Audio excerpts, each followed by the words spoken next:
Hello. On the 1st of February, we visited the Euskararen Etxea in Bilbao.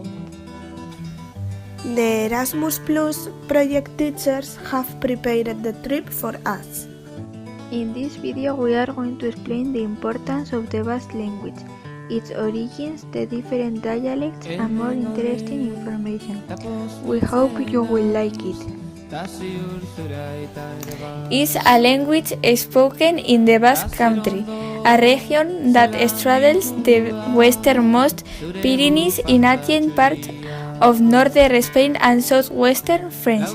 Linguistically, Basque is unrelated to the other languages of Europe and is a language isolated to any other known living language.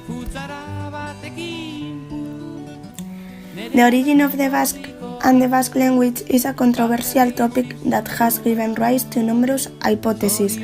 Modern Basque, a descendant or close relative of Aquitanian and Proto-Basque, is the only pre-Indo-European language that is extant in Western Europe.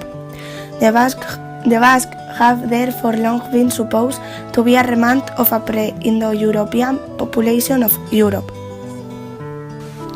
There are many words that are spoken different in the Basque Country based the place. For example, in Batu Erautzi and in Gipuzkoa.